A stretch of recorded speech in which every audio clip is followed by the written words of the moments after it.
السلام عليكم. لو بتحبي بقى الاكلات الاقتصاديه والسهله والسريعه ومتقعديش كتير في المطبخ، فالاكله ديت ليكي. يلا صلي على النبي محمد صلى الله عليه وسلم. وتعالوا النهارده نشوف هنعمل مع بعض الطاجن ده ازاي. في البدايه كده معايا ربطه بقدونس، اخدت منها الورق بس، وقرن فلفل، وثلاث فصوص من الثوم او 4، وحبيتين كبار من البصل. والبهارات عباره عن كمون وفلفل وبابريكا ومعلقه كبيره من بهارات الكفته، ونص كيلو من اللحمة. هجيب الكبة واضرب كل الحاجات اللي كانت معايا، البصل والثوم والفلفل والبقدونس، لغاية يعني هفرمهم فرم ناعم. وبعد كده هصفي مية البصل علشان ما تفكش معانا واحنا بنحمر الكفتة دي. كفتة داوود باشا، بس هنعملها المرة دي بطريقة سهلة وجميلة جدا وكمان اقتصادية. هحط البهارات كده على البصل بعد ما فرمته، وبعد كده هنزل بنص كيلو من اللحمة، نص معلقة بيكنج باودر ومعلقة دقيق. طب ايه لازمة الدقيق والبيكنج باودر؟ هيربط معايا الكفتة، وكمان مش هتفرول مني خالص واحنا بنحمرها. هنشوف مع بعض دلوقتي ما شاء الله هتبقى ماسكة نفسها ومش هتفك معاكي ابدا. اهم خطوة برضو ان احنا ندمج المكونات كويس جدا بايدك كده، وادمجيها مع بعضها، او لو عايزه تعمليها في الكبه مفيش اي مشكله، بس انا بفضل اعملها في ايدي كده عشان اعرف كده واشوف. اول ما تلاقي فيها خيوط كده طلعت معاكي، يبقى كده انت دمجتيها كويس جدا، يبقى ليها عرق كده عشان ما تفكش منك خالص في الزيت. شايفين بقى شكلها عامل ازاي؟ ما بقاش فروله معايا خالص. جيبي بقى طبق كده وتبداي تكوريها، تعجنيها كده ما بين ايدك كده، وبعد كده تبداي تكوريها. طبعا حجم الكوره زي ما انت عاوزه، عاوزاها اكبر من كده عاوزاها اصغر من كده زي ما انت عاوزه، وده يرجع لك انت. ومش هتكش معانا ابدا علشان البيكنج باودر اللي حاطينه، وهنشوف مع بعض ان شاء الله دلوقتي. خليكي معايا يا غاليه. مين بقى لسه ما حطش اللايك؟ حط اللايك وكومنت جميل زيك عشان يوصلك مني ان شاء الله كل جديد.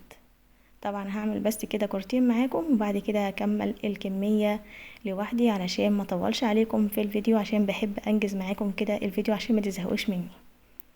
ومعايا حبيتين بقى كبار كده من البطاطس. طبعا لو هتقطعي البطاطس بدري شوية هتحطيها في مية عشان ما تسودش معاكي.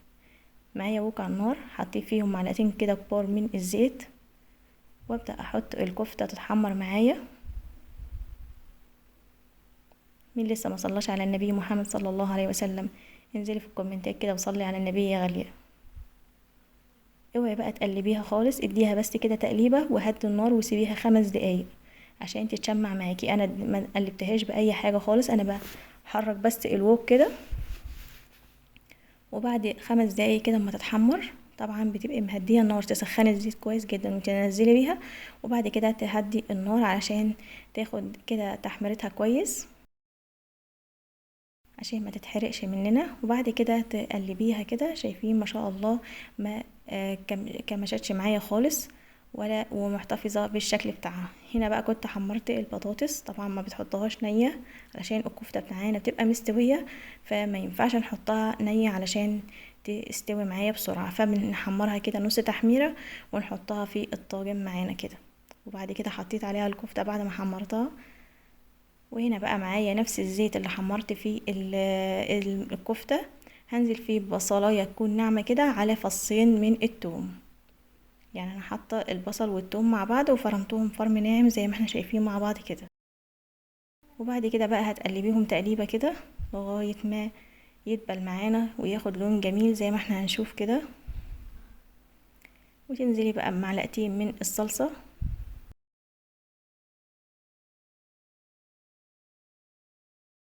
وطبعا لازم تنزلي بالصلصه الاول علشان المكونات يعني اللي هي الحافظه وكده، المواد الحافظه اسفه اللي في الصلصه ما تحتفظي بيها وتطلع معانا. وبعد كده نص كوبايه كده من الطماطم. طبعا انا كنت عامله شويه عشان كنت اعمل حاجه تانية، فحطيت بس نص كوبايه. وطبعا ميه البصل مش هنرميها، هنحطها على الصلصه. طبعا احنا قلنا اللي هي غامقه كده عشان البقدونس. هحط كده شويه فلفل، شويه كمون، نفس البهارات اللي احنا حطيناها في الكفتة هنحطها برضو في الصلصة، ونص معلقة كده من بهارات الكفتة وملح، وطبعا ما ننساش نص معلقة سكر، انا حطيتها بس مش عارفة ليه ما اتصورتش، مش لقيتها وانا بمنتج ما لقيتهاش خالص. فبنحط كده عشان الحموضة، فهنحط نص معلقة من السكر ومج كده من المية، علشان كده الطاجن يبقى فيه صوص كده معانا. والاكله دي بقى تعملي معاها شويه رز بالشعريه، عاوزه اقولك وشويه سلطه، اكله كامله متكامله ما شاء الله، وتعتبر اكله اقتصاديه. تمام، اديها بقى، احط بقى كده الصلصه عليها في الطاجن. وطبعا الوok شطفتها بشويه ميه برضو كده، وحطيتها برضو في الطاجن. شايفين ما شاء الله وهي في الفرن، شايفين الشكل عامل ازاي، بيتكلم على نفسه. بتسيبيها حوالي نص ساعة بس كده تتشمع معايا كده، وتاخد وتدي كده من الصلصة وتشرب الصلصة كويس جدا. وبعد كده بنطلعها، شايفين الشكل ما شاء الله اللهم بارك، بيتكلم عن نفسه مع شوية بقى رز بالشعرية، يعني ما شاء الله اللهم بارك، تحفة التحفة.